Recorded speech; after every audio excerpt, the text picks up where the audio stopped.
Today, we're joined by award-winning author, inspirational speaker, and adventurer Teri Brown. Teri is known for helping people discover courage, clarity, and purpose through powerful storytelling, both in her novels and in her real-life experiences.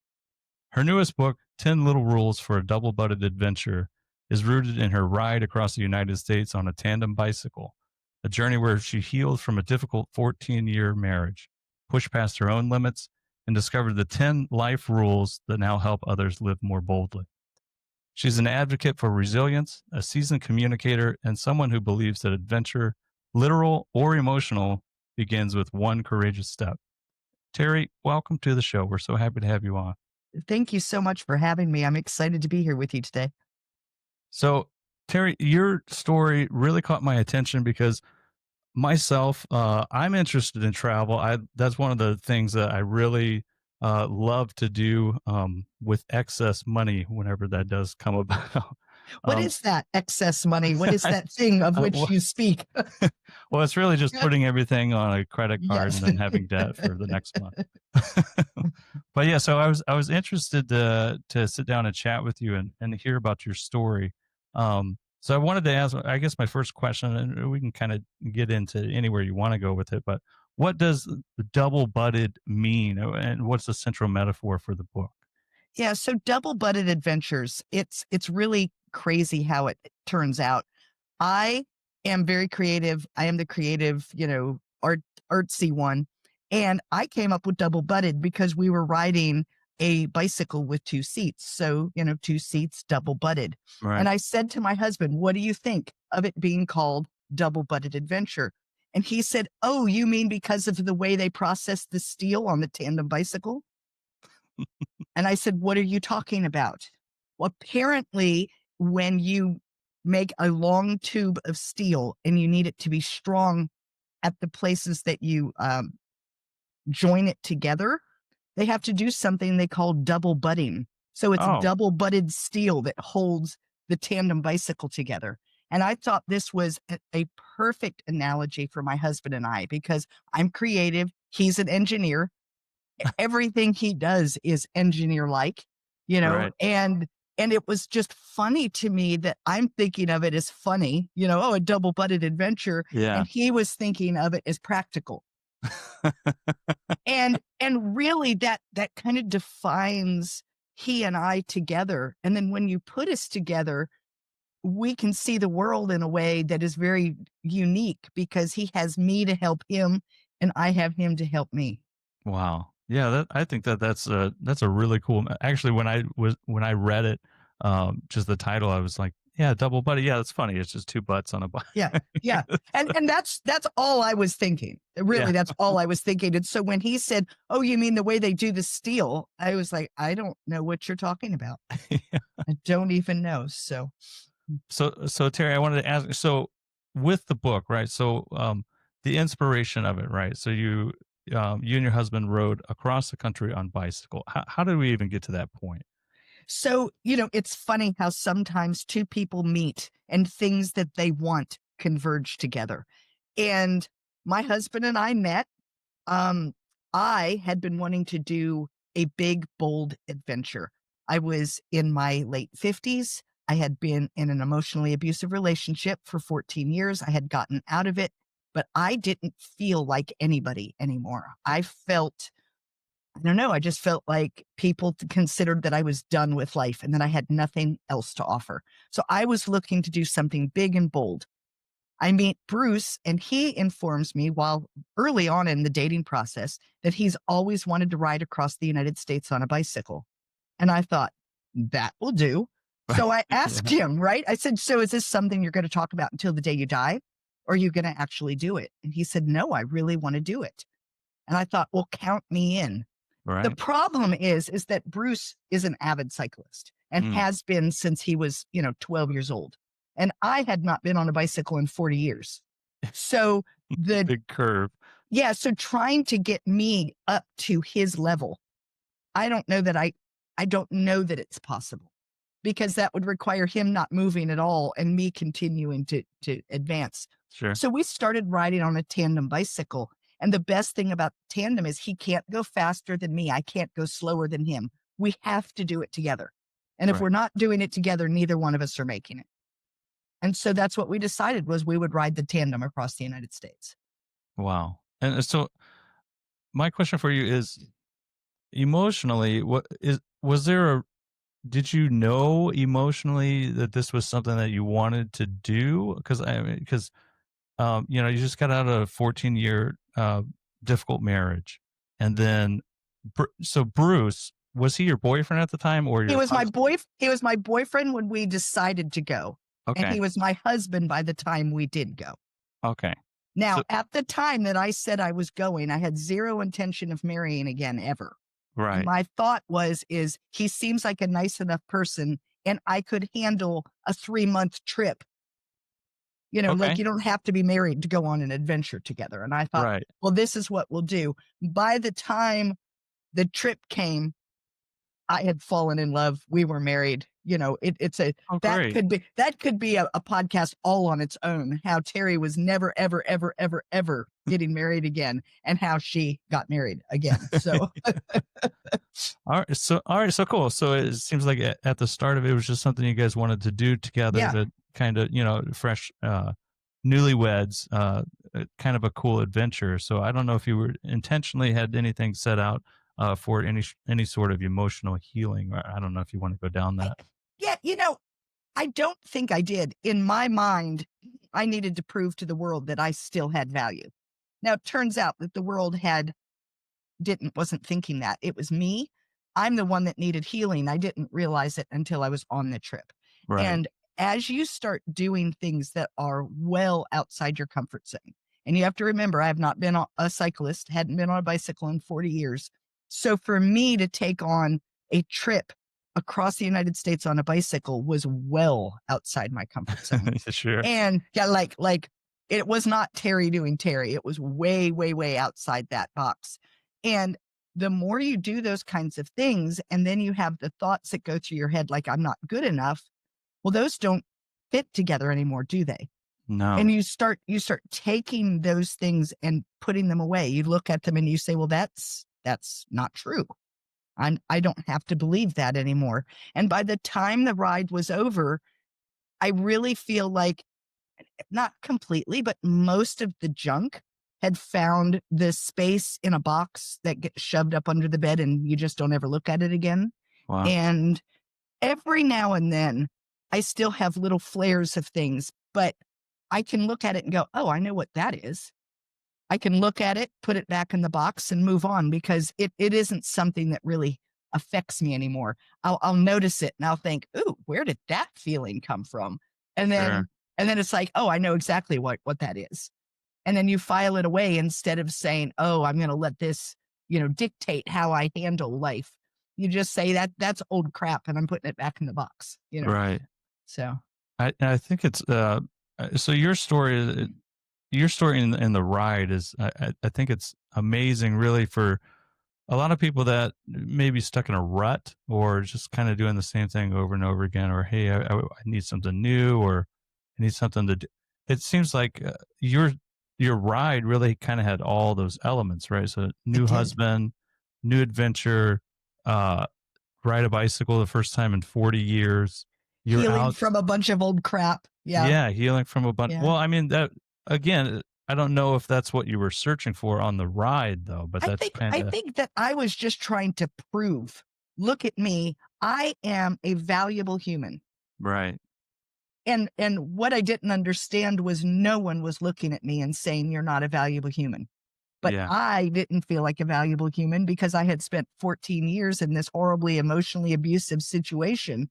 And at the end of that relationship, I had trouble doing things like picking peanut butter at the grocery store. Because Yeah. what if I picked the wrong one? Yeah. And so the emotional just yuck that was there made it difficult to move forward in life and relationships and everything else. And by the time we were done with this ride, I had been able to take most of that and just say, this is useless to me now.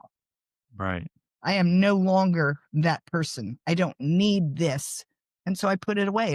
It's been amazing. At the end of the ride, on the very, very last day, I thought, I just rode across the United States on a Yeah. tandem bicycle, right? I Yeah. could do absolutely anything. Right. It's not a question of can I do it, but what do I want to do? And so Right. I asked myself that, what do you want to do? And I wanted to be an author, so I became one. And it's really amazing, I think, what can happen when we allow ourselves out of the box we put ourselves in Mm. and kind of stretch and expand and then realize I really can do things. I can do anything. I mean, within reason. I'm not going to be an astronaut. There's certain things that I probably can't do at my age, but Sure. but within reason, there's no reason why I can't become an author. There's no reason why. I mean, if I wanted to, someone said, I bet you could run a marathon. I said, you're right, I could. Yeah, Have absolutely. zero desire to do it, but I could do it if I wanted Yeah. to, right? Yeah. So, Well, I think, yeah, that's that's that's powerful. It's powerful for me to hear and listen to, and for you to go through. And I'm sure a lot of people listening in either might feel that way now or have been through something where they've been able to overcome that. So it's powerful for you to give the example of picking the wrong peanut butter in the store, right? And then yeah, finishing this ride across the US, and then you have this sense of I have self-worth. I'm not, whatever bad emotional distress had been put on you. It's like I can overcome this. I can do this. I'm empowered, right? I think that yeah. that's powerful. I am fully capable. And I think the other thing that was really interesting is people have said, "Oh, this trip changed you." And it didn't. It helped me find me again. Right. It's the same me that I've had forever. It's just that it got buried underneath a lot of junk and I couldn't find it anymore. And this trip helped clear all that away until there I am again. I Right. am that strong, capable person, which I started out as you go back to like when you're a teenager and that kind of thing. And sure, you feel like you can conquer the world. Something happens along the way a lot of times. And can you find yourself again? And this ride helped me do that. Right. Amen. So I wanted to ask you because we're going to jump back into the book, and Yeah. hopefully you'll give us the 10 rules. But before that, I wanted to know because I'm interested about this because I call myself the logistics chief of the house. The logistics of the ride. Where Yes. did you guys start at? Um, and kind of what route did you take? Okay. So we started in Astoria, Oregon. We took what's called the Northern Tier. There is a company that puts out maps for cyclists. They're not cycling routes like Cycle Exclusive, but they tell you the best places to ride. So we did the Northern Tier. No, no, that's not true. We started out with the Lewis and Clark until we got over the Rockies. And then once we went over the Rockies at Lolo Pass in Idaho, we went north and hit the Northern Tier and took the Northern Tier all the way across the United States until we got into Michigan. And then from Michigan, we kind of created our own little trail. We went up and over like the UP, Michigan. We went down under Lake Erie into Okay. Cleveland and then kind of hopped from Cleveland to Pittsburgh and then Pittsburgh to DC. So Oh, from that cool. point, we were making our own little route, but all the Okay. way So I don't across know. the US. Yeah. So I don't know if what I'm showing, the image here I'm showing, is the So northern that tier, but you, so that's the Northern Tier. And that was what we were going to do originally the whole way until we realized that crossing the Rockies in the Northern Tier was going to hmm, be nearly impossible on a tandem right, bicycle. So we right. went just a little lower, started in Oregon, and we crossed the Rockies in Lolo Pass in Idaho, which was lower. And then Okay. we jumped up and did the Northern Tier. So Wow. Very cool. Um, before we started the interview here, Terry and I were talking. I said I think that seeing the U.S. on a bicycle would be the most extraordinary thing ever. yeah. Probably the most excruciating thing in your legs and and And your butt as fanny, well. and your fanny, not just your legs, but your fanny. But yeah, so my family and I know you live in what you live in coastal North Carolina. Yes, I do. I do. Okay. Well, actually, we lived there for about 3 years. But w- this summer we made a family trip with the dogs and everything from Portsmouth, Virginia, all the way to Washington State now. So just seeing it through from a car, I think is pretty awesome because you It get is. to see the, you know, a lot of people haven't a lot of people unfortunately don't really even leave the town or county that they're from. So I really think that this adventure, whether you do it on a bike or a car or even from a plane a lot of the times, but it's hard to see from a plane, the just from state to state, you start to understand why the state lines are there and why they call it a different state, Right. because from, from the eastern to western end of Kansas alone, the topography and climate of that state changes dramatically. Uh, So there were several things that I didn't know. For instance, I'd not been to Oregon before, and that's where we started. And I think of Oregon and Washington as wet, always raining constantly. But as right. soon as you're over those coastal ranges, you're in a desert. I mean, we were in it was dry. It was clay. It was Yeah. crazy. It was not green and mossy and wet like it was when we started. And this would happen over and over. People think of Montana as the western half of Montana with the big mountains. Mhm. But eventually you get to the eastern half of Montana and it's rolling grasses, very few trees, lots of cattle. It's very different than the rocky side of Montana, and that happens over and over in these states. It's really amazing to see. Yeah. Yeah, I can just say just from, as we get closer, from, Virginia to West Virginia, it's like, "Oh, we're gonna go up the mountain, and then we're gonna go down, and then everything is gonna get flat." And then, yeah, just the eastern state of or eastern side of Washington is Yes. very flat, almost Yeah. desert-ish? Yeah, it is. It's I think they call it semi-arid or I mean, it's not a desert, but it is certainly not wet. No. And people think of Washington as wet and rainy, and it's like, well, it is once you cross over the mountains. Right. Well, also seasonally too, it's kind of a Right. rainy Right. rainy season. Yeah, so can you tell us, so before this ride, had you already published books already? Nope. No books at all were published No before the books at ride. all. So we finished the ride in October of 2020. Okay. And my first book came out in January of 22. So I published a book in 22, 23, and 24. I Right. published this book, 10 Little Rules, in 25. And now I Great. have another book at an editor that I hope to have out in 26. Wow, that's amazing. So had you been writing the whole time before this, or it was just something you always wanted to do, or I, s- journaling, or yeah, I started writing when I got out of the bad relationship in 2017, but I wasn't letting anybody know I did it.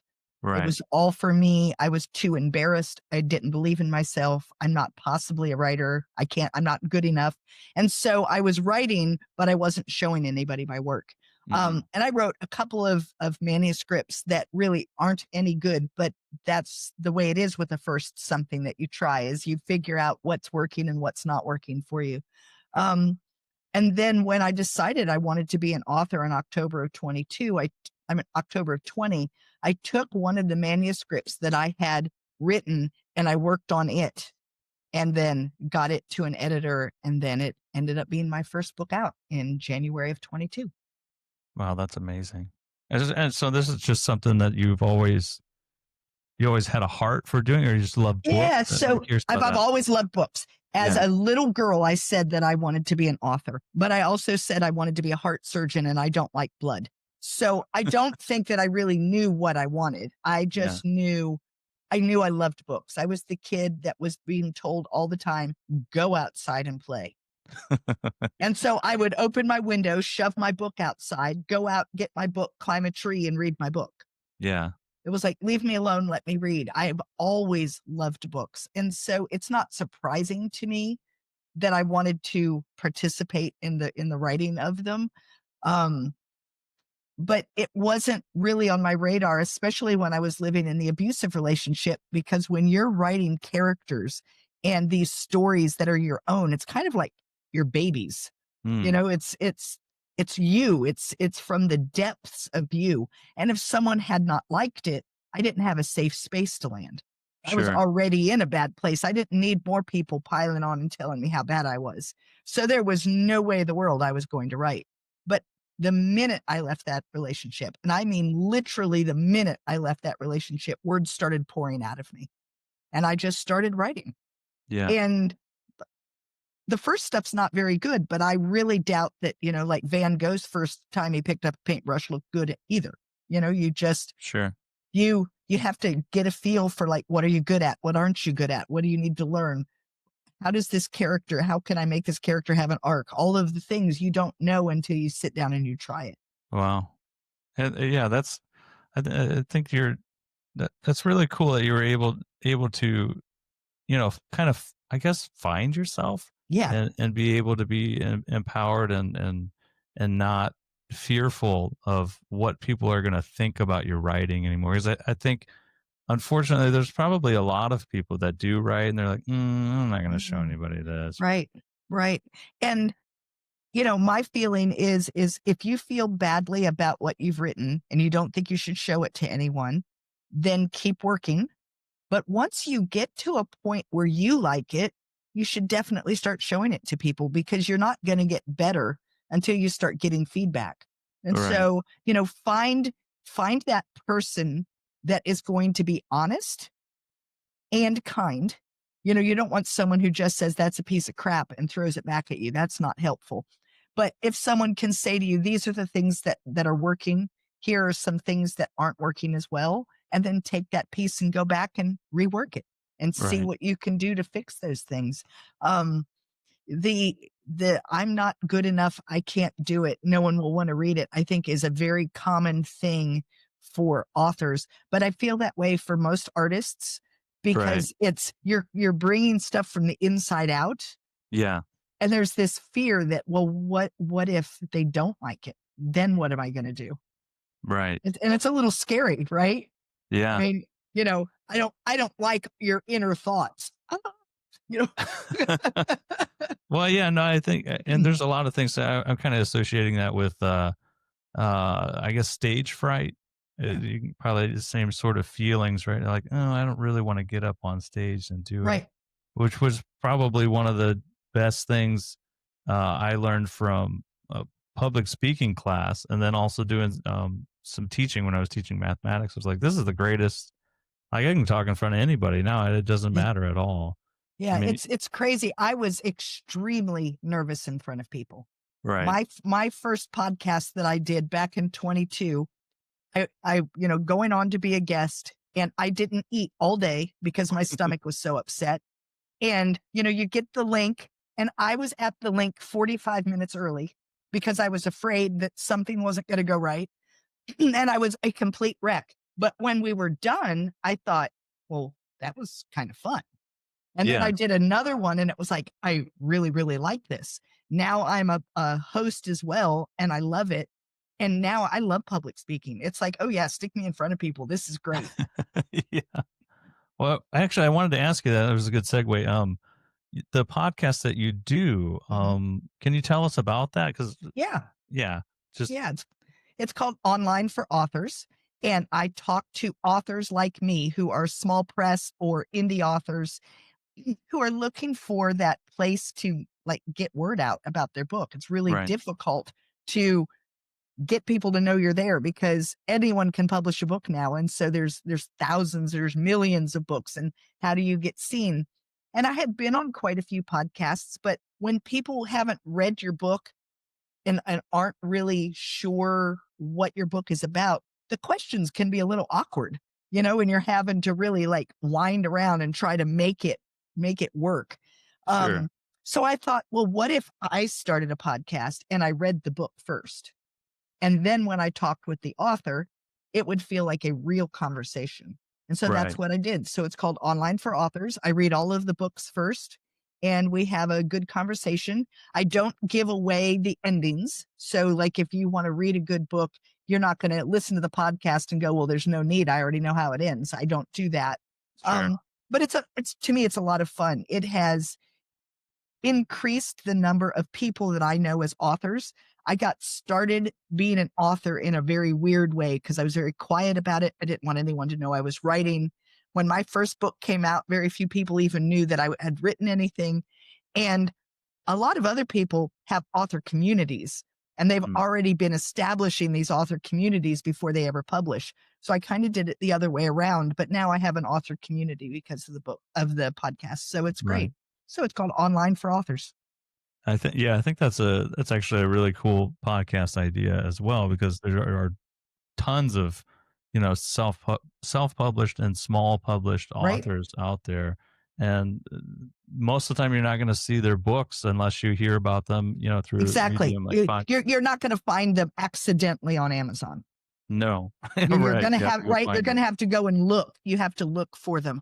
And so it's a good way, and I tell people, especially readers, people who really love to read, read more than a book or 2 a year, who are really looking for what should be next. I Yeah. think it's fine to read a few things that are on the New York Times bestseller list, but I wouldn't keep myself to only reading those or Okay. only reading the big authors, because you're going to miss out on a lot of unbelievable literature out there. Right. And And so I'm just trying to help people who don't have a big name, who yeah, haven't won some massive national award, but could, because their books are great, but right. they haven't, they haven't gotten to that space yet. And so it's a lot of fun. Well, I think you're probably a better prepared podcast host than myself. Well, actually, I wanted to ask you, maybe this is what there's I wasn't the kid that was nose in the book. I was always the kid, full honesty, of, oh, nerd, right? Like Yeah. Oh, I was the that's nerd. what, Everyone called me a nerd. I was bullied for being a nerd. Trust me, I know. Yeah, I was. I mean, I also did band. I was just that kid. So yeah. Well, I was curious. So this is a way off topic question. How yeah. do, do you have any advice for somebody like myself who is probably, I don't know, this is the thing that I find myself the most ADHD on. I can't, like, I love the idea of sitting down and reading a book, but Mhm. what happens to me is 15 minutes in, I have to take a nap or I need to do something with my hands. Do you Right. have any advice for me? Have you tried audiobooks? Yes. Does that help any? I Because mean, with I get a lot more books done with audiobooks. Yeah. Yes, because with an audiobook, you can do things like walk, and Right. there's something about doing the activity and listening at the same time Yeah. that really helps. And I don't have any problem with people who do audiobooks. A lot of people say, "Well, that's not really reading." And it's like, "Sure it is. Yeah. They're consuming the book." And Right. so if you consume the book by having someone say it out loud, so I would really recommend ADHD people, I think, do best if they can do audio, because then they can walk. They can do an art project with their hands while listening. They can clean their garage. I mean, you can do just about Yes. anything. So you can multitask, which is a nice thing. I think the other thing is really looking for the types of books that excite you. So Yeah. if you pick up a book and you're already into chapter 2 and you're thinking, I don't not doing, put it down. It is perfectly okay to say, this is not the right choice for me. Hmm. And then find one. When you find a book that really does send you like, wow, this was good, start looking for other books like this one. You can put that into an AI. What are some other books like?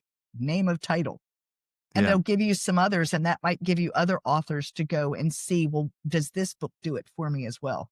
So a lot of times for people who aren't avid readers, it's finding those books that really are you. Like Yeah. maybe it's fantasy, maybe it's history. Maybe you don't like um fiction and you would rather read nonfiction, and so biographies would do it for you, or memoir, so you have to kind of look for Yeah.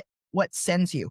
I don't like fantasy, what they call high fantasy, which is the ones where we spend, the first 16 chapters talking about the world, and we haven't Yeah. even Yeah. really met the people yet. Right. I, that does nothing for me. But Yeah. it doesn't mean it's not a good book. It means that's not the kind of reader I am. And so I think it's good to know what you like, what you don't like. And if you're at a place where you're not sure what that is, try things out, but don't feel compelled to finish. If Right. if you don't like something after, I'd say by the end of the third chapter, if you're still struggling, it's not for you. Move on. Right. I think that's great advice. The books that I read are probably really boring to everybody. Like right now, I'm reading How to Forage for Mushrooms in Washington. So I don't know if you call that a book or a textbook, It, or a guide. but it is a book, but it's you obviously enjoy books then that teach you something that you can then go out and do, Right, right? So if you're a doer, then that would make sense. So you're looking for books more in that category. right, And then if you're looking for, I don't know, I would think that if you like the learning aspect and you were looking for fiction, you might look into like a historical something maybe that would teach you about, or maybe a place that you don't really know about that's going to give you some insight, sure. so like I've never been to um I don't know, Eastern Europe, and Hmm. I read a book not long ago that was talking about um Sofia and a few other places, and I found it very interesting because I didn't know about it. Right, So, maybe that would be of interest to you because it would give you insights into things that you didn't know already. right. So I want. So let's get back to Okay. your book though. The 10 rules. Okay. Mhm. So when you started this adventure, was it your intention to write a book? I thought I would probably write something. I kept a blog the whole way. So every day I wrote. If you want all of the ins and outs and everything Terry did on every day, you can go read the blog. It's still on my website. Um, and that told everything: how many miles we went, how hilly it was, what the temperature was like, how many times I cried, those kinds of things. I mean, it's very detailed. I figured that I was going to write a book that was more like how to prepare to ride across the United States on a tandem bicycle. Right, And when we got home from the trip, it was really hard for me to comprehend that I had ridden the whole way across the United States because you do not ride 72 days. You ride one day. You put that day away, you ride another day. You put that day away, you ride another day. And when you're done, it's all added up and you've made it across the US. right, So here we are done, and my mind is still going, did we really do that? Like I remember all of the days. So I started reading my blog. It was like I just need to get a quicker feel for how this thing went and see that I really made it. And as I'm reading the blog, it was like, would you look at that? I learned that. Look at that little thing I learned. And yeah, all of a sudden it hit me. I have a book here. I have a book about, I thought it was going to be, life lessons I learned on a tandem, something like that. And it was just things I learned about myself and about life and about people and communication and all of y- those things. And I just started writing them down. When I would see one in the blog, I would write it down. And then I went back and looked at those topics and were any of them similar? Sometimes they were, and I would combine them. And then I said, okay, what are some examples that will show this from my ride? And I started adding those. And sometimes examples would come to me from outside my ride, right, things that I think I had sort of learned the lesson earlier in life and forgotten it. And I would bring that in too. yeah, And it was a lot of fun. But the answer is yes, I figured I'd write something, but I really did not think that would be it. yeah. Well, can you share with us some of the rules, and not Yeah. only how they relate to you, but maybe for the audience listening as well? Yeah. So like one of the rules that I love that you'd think is obvious is enjoy the downhills. And this came to me probably very early into the ride. We Yeah, we started out in Oregon and we started out going up. I mean, the first day was essentially up most of the day. And I'm from North Carolina on the coast, and North mm, Carolina on the coast is flat. And yes, although we had done some riding in other places, generally speaking, all of our training was done Eastern North Carolina, flat. hmm, Well, day one is a hill and we're up, up, up. But hills, you think of a mountain and you think you go up and then you go down. And that's not the way it is. You go up and down and up and down and up and down and up and down and up hmm, and down and up and down. And so we would go up, up, up, up, up, up, up. We would hit the top of this hill. We would fly down only to do what? Go up yeah, again. And I was I was angry. We spent all that time going up, and now we're losing all of the altitude only to go do it again. So on a somewhere like day 4 or 5, my husband said to me, Teri, the roads are what the roads are. There's Mm, no magical road fairy that's going to straighten this all out. Up and down is what it's going to be. And I realized I'm not enjoying going up, and I'm not even enjoying going down, which is like the best part, because right. instead of enjoying it, I was anticipating the fact that we're going to go up again. Right. So one of my rules is enjoy the downhills. So allow yourself to enjoy when things are easy, even if you know the other shoe's going to drop. Yeah. Enjoy it while you have it. And then I actually learned to enjoy the uphills, because when we're going up, we're going really slow. Yeah. And when you're going really slow, you can see a lot of things that you would never see. You can see um, osprey nests up in the trees. Yeah. You can see wildflowers growing over on the side. You can feel the change in temperature as you cross over a creek.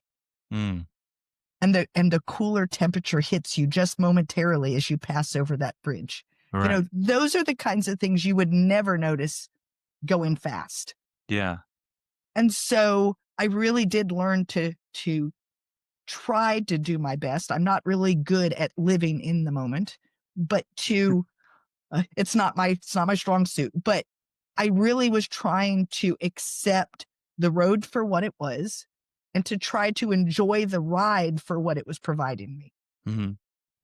So What that's so that's one of the rules. And I think that works with people in any aspect of their life. There are those times in your life where things seem pretty good. Are yeah. you enjoying it, or are you saying, "Oh yeah, but what's coming down the pike?" Right. Yeah, You what's know, looking for the next like think about a 4-day weekend. Do you enjoy Sunday, or are you already complaining that tomorrow's Monday? right. Go ahead. Actually that's really good advice that I take personally that I've been trying to do, I think probably for the last, I would say 4 years. I've been trying to make a conscious effort to, you know, live each moment that you can, right? Right, And a lot of my feelings come from being a father, right? It's a, you know, I, there's hard times with kids, especially when they're young, but yeah, there's great times as well. A lot of people, when you hear, older people that their children are gone or empty nest and stuff, they only talk about the good times. yeah, But I like to really feel, even with if it's something boring. You know what I mean? Like I want to live in that moment. So I try to make a conscious effort instead of, well, we're just doing this right now, and then eventually we're going to get to the next point. But then right. you're not really, you're not really You're not enjoying the ride while you're on it. right. I think so many people say things like, when the kids grow up, when I Yeah, retire, whenever that is. And it's okay to anticipate those future times, right, but not at the expense of living the one you're in. right. Absolutely. That's great advice. Um, what, which rule was maybe the hardest for you to learn? Tough That, question. all of them. I'm a hard-headed individual. I think the one that really sticks out to me the most is don't quit on a bad day. Mm, We have a tendency to be done. I am done. So my husband and I had a day, and it was a horrible day. It was 70 miles, which on a tandem is a very, very long day. Our yeah. average was 42. So 70, that was a tough day. And we didn't have any options. Where we had spent the night and where we were going, there was nothing in between. We were in eastern Montana, and there just wasn't anything. And so we had to make it to the next place. It was hot. It was hilly. We had 3 flat tires that day. Our rear tire went flat 3 different times. When we came into town, we were so exhausted that we took the first motel that we found. It was gross. I can't even believe they're allowed to call it a motel. It was that bad. And but it didn't matter. We had nothing left. And as I am unloading us into this hotel. We stayed in campgrounds a lot, but some places there were only hotels to stay in. And I said, that's it. I'm done. I hate this. I'm not having fun. This is stupid. I don't know why we're doing it. And so I said that in my blog. And I Yeah. had a friend reach out to me and she said, Teri, what you've done is amazing. You've gone over 1,000 miles on a tandem bicycle. You've been over the Rocky Mountains. Nobody could fault you. You've accomplished so much. I recommend that you don't quit on a bad day Right. because you'll always wonder, could I have completed it? Right. She said, take a break, take a few days, take a few easy days. Once you've had a chance to kind of regroup, if you still feel like quitting is the answer, you have nothing, you don't have, there should be no shame in that. Right. But if not, then you're going to, be able to continue on. Well, the next day we had a beautiful day.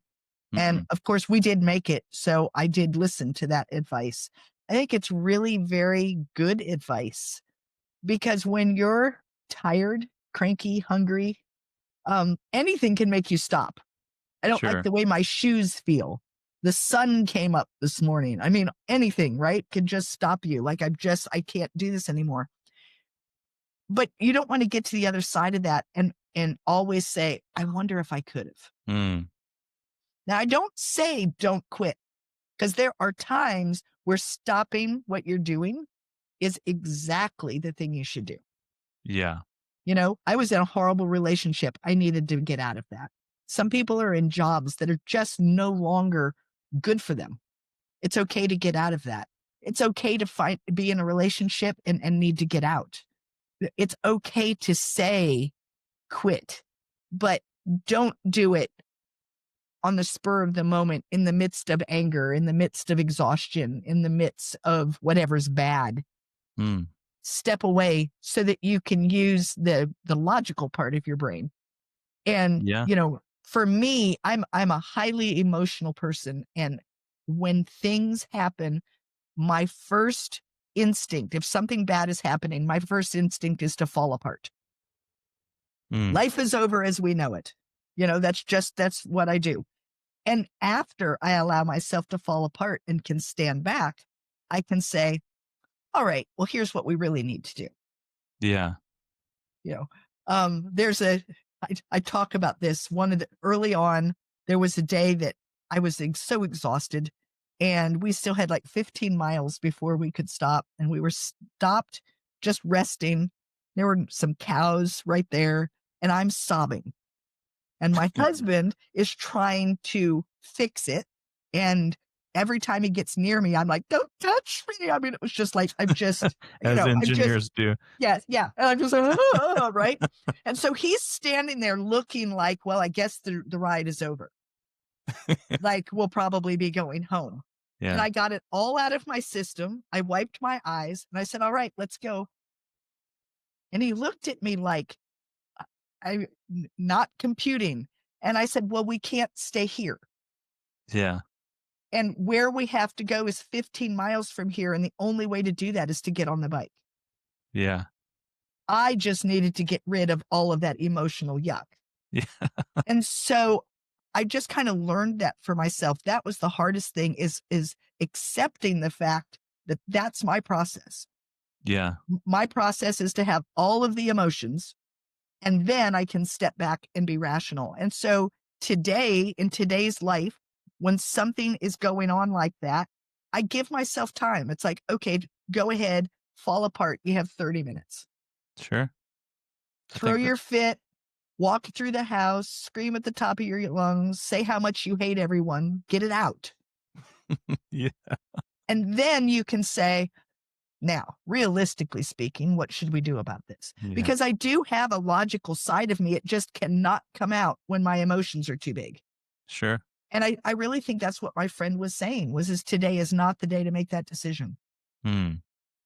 I think that's a very valuable thing for you to recognize as Yeah. well. And So I used to really hate that about myself. And if you read my blog, you'll over and over, I say, I hate this about me. I hate this about me. All Mm, I do, I cry. I hate this about me.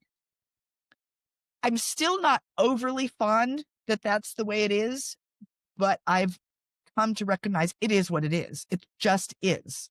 sure. And potentially there's a way to change that, but I'm 62 years old and I think that I'm kind of stuck with it. This is me. And that it's okay to fall apart and then come to your conclusion after that. Well, yeah, and I think what you just mentioned there too, because there's a lot of people say, "Well, no, it's never too late to change," and Right. well, that's true, but it's also different people's identities and personalities. Right. I think what's most important is that you recognize it, because if you recognize it, then you can see, either a trigger or a feeling that's coming on, and then you find a way to cope with it, Right. or Right. work through it. Right. Right. And so for me, I've just said this is obviously the way I respond. I respond very emotionally and then I can be logical. And so go ahead and let that out. But it's even true on the good side. I'm also the person that when something is joyful, I'm extremely joyful too. Yeah. And I love that part about me. And so I don't want that to go away. And so I guess I just have to deal with, anger and sadness are also very large. And, you know, Well, I'm learning a lot from you because my youngest is 5 and she has the same reactions to things. So I'll try to take that into account next time she has a well, breakdown. something that I was told a lot as a child is you're too emotional, you're too emotional, you're too emotional. And Mm, I don't think that helped me. It didn't sure. help me to be told I'm too something. I think it would have been better to say you are emotional. Mm, You're emotional. And here are some tools to help you because you feel such large emotions. Here are some things that people with large emotions can do to help bring them down into something more containable, right. And instead I was just told I was too. You're too Mm, much, and it didn't teach me what to do with what I was. right. Obviously I am emotional. I've since learned how to deal with those emotions. But I mean, what a wonderful gift to give your 5-year-old if you could start teaching her things that she can do with her very large emotions Yeah. so that she can then find her rational brain. Yeah. Because And that, rational brain cannot come out in the midst of all of that noise that large emotions produce. right. And yeah, we're finding tools to help her Yep. with that too. But I'm also envious of it because like I was saying before, trying to live in the moment. She Yeah. fully lives in the Yeah. moment. Oh, And yeah. I think it's great because it's no not worried about what anybody's thinking or I just I think it's awesome. She's fully living it and I think sometimes we clash a little bit because maybe I'm way too level. Yeah. Just everything is very let's not get too high, let's not get too low. It could be better, it could be worse kind of guy, which I recognize it, so I'm trying to be better myself. So it's Um, interesting. That's the way my husband and I were. I'm the one that would go, "Oh, there's a wildflower." And he'd say, "I know." And he'd pull over and let me get a picture of it because he would have never seen it. hmm, But I'm looking and going, "Oh, look at that beautiful color." And the number of times that we would come around a bend and I would say, "Oh my gosh, that's the most beautiful thing I have ever seen." And then the next thing I saw was the most beautiful thing I have ever seen. And then the next thing I saw, and that would happen over and over and over again. And so he got to see the world through that. And then as part of that, he also got to deal with the fact that I stood on the road and cried with the cows. I mean, yeah, it's all part of the same package. yeah. So, Terry, I want to ask you: do you have any advice that you would give somebody who feels stuck or afraid to begin a new chapter or begin a new passion or to publish a book? Yeah, I think, definitely find a way to get outside of the box. We put up these boundaries around ourselves. And it's because it makes life easier to live. You don't have to worry. You don't have, but you're also not learning anything. You're not growing. You're not having a lot of fun either. You're just kind of stuck in this space. And so, come up with, what is the thing that you want to do? And then every day do one thing to move you toward that. Mm, And, we didn't go ride across the United States the day we made that decision. It took us a year and a half to actually, in fact, maybe even closer to 2 years before we actually were able to go on the ride. But we were doing something almost every day. We were either going on a training ride, or I was searching for the right saddle, or trying to find equipment that was going to work for me, or I had to lose a little bit of weight. I had to get in shape. There were all of these things that had to happen in order for us to make this trip. And right. so, you know, doing something big and adventurous can be really scary and overwhelming.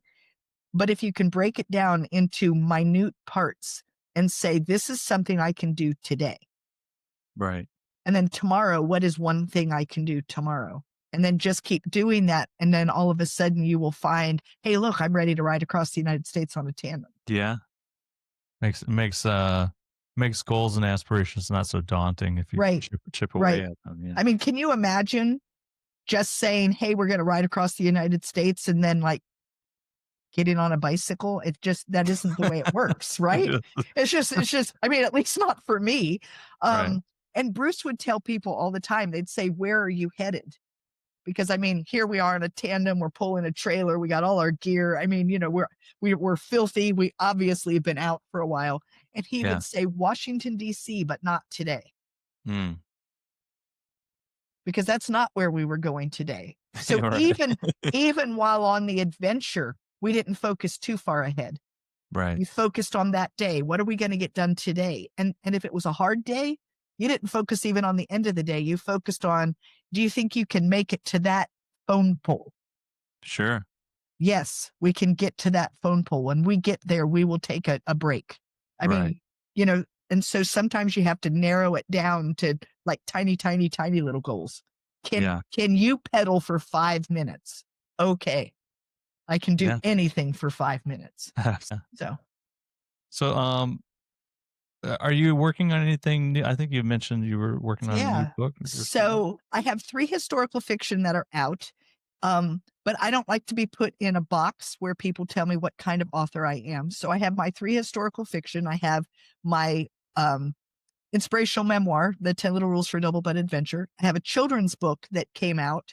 And now I am working on a contemporary women's fiction comedy about a woman going through menopause. It's called Peg Unhinged, and hopefully it will be out in the spring. Cool. I'm actually interested. Okay. So again, with my reading style, I'll probably go buy the children's book because Yeah. that's, that's what I most enjoy reading Right, right now. So, right. So the children's book is the idea came to me while riding across the United States, and oh, we would cool. pass a lot of trains when we were on Route 2 all the way across the top of the United States. There were trains that would go by, and the engineers actually came to know us. They would recognize us and wave and toot their horn, and it was really, really cool. But I don't know. I had this idea of a little train who didn't know what she wanted to be when she grew up. And she Sure. decided she wanted to be an astronaut train. And all of her friends teased her and told her there was no such thing. Mm. So she tries to figure out what she wants to become. In the end, she keeps her dream. The really cool thing about this story is after I've written it, and I'm in the process of getting the illustrations made, and I'm doing all these final things, someone sent me a link to an article where NASA has said they're going to put a train on the moon to move equipment from one side of the moon to the other, because they want to put a space station up there. Wow. So in my author note, I tell the kids, when I started the book, there was no such thing as an astronaut train, and now there is. Yeah. And this is why we keep our dreams, because Yeah. people can tell you, you can't, there's no such thing, it's not possible. It may be. It's okay to have dreams. And so that's kind of what the book is. Wow. That's awesome. Yeah, I'm gonna go buy that as soon as we're done recording. But where else can everybody find your books and your podcast again? Okay, so the best place is to go to my website, which is my name, terrymBrown.com, and that's Terry with one R. There you can buy all my books. You can find my podcast. You can sign up for my newsletter. All of my social media icons are there, so you can do that. I have a contact me page if you just want to reach out. And then if you're just interested in the books, you can also get them pretty much anywhere they're sold. So Barnes and Noble, Amazon, Books A Million, you name it. That's where they are. Great. Well, finally, I just want to say, Terry, thank you for sharing your story with us today, your honesty, and the incredible lessons that you've turned into gifts for others. Your Thank journey you. across the country wasn't just physical, it was emotional, spiritual, and deeply human. For listeners who want to dive deeper into Terry's work or start their own double butted adventure, you can find her books, resources, and videos like we just mentioned at terrymbrown.com and on all of her social media platforms, which are way more than what I have. I've never even been on TikTok, by the way. Terry, once again, it's been a privilege. Thank you for being here and taking the time to explain everything to us and give us a lot of good advice for myself and the audience as well. God bless you. Thank you for having me. Thank you, everybody, for joining us today on the Paul Begley Podcast. New episodes will be released every Tuesday on all major podcast streaming platforms. For a video recording of this episode, you can watch and subscribe on our YouTube channel at Paul Begley Podcast. Hey guys, we want you to connect with us. Follow us on X and Twitter at Paul Begley Pod. We'd love to hear your questions you want us to answer on the show. For additional Paul Begley content, go to our website at paulbegleyprophecy.org. If you've thought about it, we'll talk about it. Paul Begley Podcast.